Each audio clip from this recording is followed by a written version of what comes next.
Friends, आप ये पराठा देख रहे हैं, ये पराठा कोई नॉर्मल पराठा नहीं है। ये एकदम खास पराठा है। ये पराठा बच्चों से लेकर बड़ों तक सभी को बहुत पसंद आता है। बने रहिएगा रेसिपी वीडियो में। Welcome back to my channel. तो फ्रेंड्स, कैसे हो आप? स्वागत है आपका सुनीता के किचन में।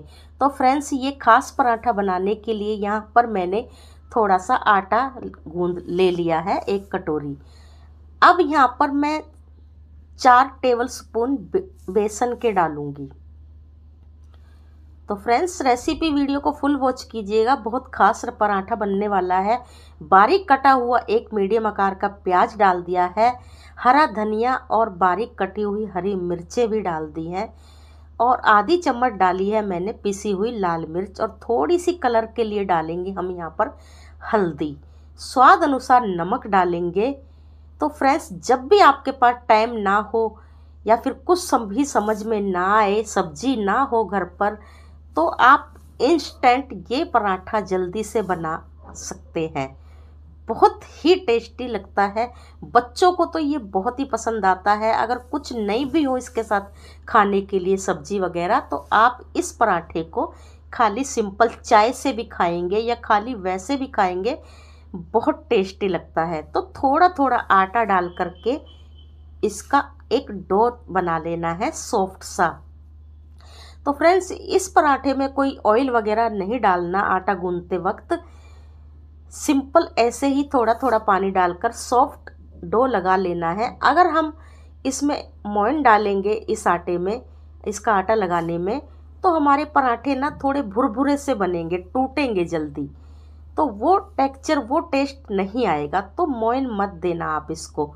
इसी तरीके से थोड़ा थोड़ा पानी डाल करके एक सॉफ्ट सा डो लगा लेना है। देखिए किस तरीके से मैं थोड़ा थोड़ा पानी डाल रही हूँ, और इसी तरीके से मैं सारे आटे को ऐसे पहले इकट्ठा कर लूँगी। तो फ्रेंड्स, आटा गूंदने की भी एक कला और एक मतलब हुनर होता है अपने अंदर। कुछ किसी किसी को तो आटा भी गूंदना, सही से आटा लगाना नहीं आता। तो फ्रेंड्स, जब मैं बचपन में मतलब जब थोड़ी बड़ी हुई, 15-16 साल की, जब मैं आटा गूंदती थी ना, तो ऐसे मुझसे ना परात में आटा लगा रह जाता था। मेरी मम्मी बहुत डांटती थी मुझसे जब परात में आटा लगा रह जाता था। तो फिर तब तो हम मम्मी की बात पे कोई ध्यान नहीं किया करते थे, बड़ा गुस्सा आता था कि मम्मी डांट रही हैं। लेकिन जब अब अपनी घर गृहस्थी में पड़े ना, तो सब करना आ गया एकदम से। देखिए मैंने पूरी परात साफ कर दी है। मुझे भी फिर मम्मी जैसी आदत हो गई है। मैं भी अपने बच्चों से ऐसे ही बोलती हूँ कि परात में आटा चारों तरफ नहीं फैलना चाहिए जब हम आटा लगाते हैं। तो सॉफ्ट डो मैंने यहाँ पर लगा लिया है। चलिए अब पराठे बनाते हैं। तो थोड़ा सा, जितना बड़ा आपको पराठा बनाना हो, आपके घर में जितने भी बड़े पराठे बनते हो, थोड़ा सा एक पेड़ा लोई तोड़ करके इस तरीके से लोई को बना लेना है। तो फ्रेंड्स, ये मिस्सी रोटी है, तो आज मैं मिस्सी रोटी नहीं बनाऊंगी। आज मैं मानवी को जाना था, मानवी को देर हो रही थी, तो सब्जी कुछ थी नहीं, तो मैंने थोड़ा सा अपना दिमाग लगाया। पहले तो मानवी कहने लगी, मम्मी सिंपल पराठे बना दो, मैं अचार के साथ ले जाऊंगी। तो मैं पराठे बनाने जा ही रही थी। जैसे ही मैं आटे की तरफ गई, तो मेरे दिमाग में ये आइडिया आ गया। तो देखिए इस तरीके से चकोर पराठे या फिर पराठे वगैरह तो आप लोगों को बनाने आते ही हैं। इसी तरीके से मैंने 4 पराठे इसी तरीके से चकोर पराठे बना करके एक साथ में रख लिए। अब मैं देखिए सारे पराठों को इसी तरीके से बेल लूँगी। तो बहुत जल्दबाजी में मैंने आज ये पराठे बनाए थे, और टेस्टी भी बहुत ही बने थे। तो चलिए, एक पराठा यहाँ पर मेरा बिल चुका है। अब बाकी और पराठे में मैं बना लूँगी। अभी फ़िलहाल मैंने 4 ही पराठे आपको बनाकर दिखाऊंगी, क्योंकि मानवी को टिफ़िन देना था, तो मानवी को देर हो रही थी। तो मैंने 4 पराठे एक साथ में बेल करके देखिए रख लिए। अब फटाफट से चलिए इनको सेक लेते हैं। तवा गर्म होने के बाद में गैस की फ्लेम को मीडियम करके पराठा डाल देना है। चलिए, एक तरफ से पराठा सेकने के बाद में अब पराठा पलट दिया। अब इस पर लगाएंगे थोड़ा सा कुकिंग ऑयल। आप यहाँ पर पराठे को देसी घी, बटर या जिससे भी बनाते हो उससे पराठे को सेक सकते हैं। मेरे घर में पराठे कुकिंग ऑयल से ही बनते हैं। कभी कभी जब ज़्यादा मन करता है किसी का तब देसी घी से पराठे बनते हैं।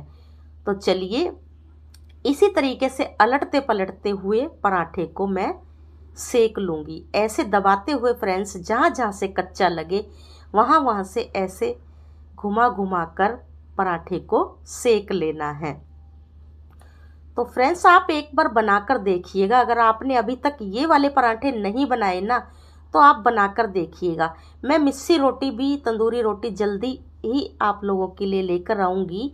मिस्सी रोटी, तंदूरी रोटी कैसे बनती है मैं वो भी रेसिपी आप लोगों के साथ में ज़रूर से शेयर करूँगी। तो इस पराठे को भी मैं ऐसे ही ऑयल लगा करके अलट पलट करके क्रिस्पी होने तक सेक लूँगी। तो चलिए ये पराठा भी हमारा सिक चुका है। अब तीसरा पराठा मैंने यहाँ पर डाल दिया है। चलिए सारे पराठे बनकर रेडी हो चुके हैं। अब मैं आपको दिखाती हूँ। मैं फ्रेंड्स पराठे जैसे ही सिकते जाते हैं मैं प्लेट में डायरेक्ट नहीं रखती, मैं ऐसे कटोरी में रखती हूँ। ऐसे रखने से फ्रेंड्स पराठे कभी भी हमारे सोगी नहीं होते। जैसे मॉइस्चर सा आ जाता है ना प्लेट में रखते हैं तो वो जो भी जितने भी भाप से पानी बनता है कटोरी में निकल जाता है और हमारे पराठे काफ़ी देर तक बढ़िया सॉफ्ट और बढ़िया बने रहते हैं ताज़ी ताज़ी से।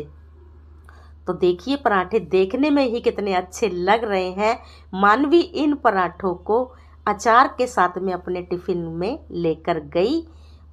तो फ्रेंड्स मेरे कहने से आप एक बार ये बेसन प्याज के पराठे बनाकर ज़रूर देखिएगा। बहुत ही टेस्टी लगते हैं और ज़्यादा इनके साथ में कुछ ज़रूरी नहीं है कि कोई सब्जी ही हो। अगर कुछ नहीं भी है ना आप इनको चाय के साथ भी खाएंगे ना तो बहुत टेस्टी लगते हैं ये पराठे। तो चलिए फ्रेंड्स बाय बाय, मिलते हैं एक और नई रेसिपी के साथ में।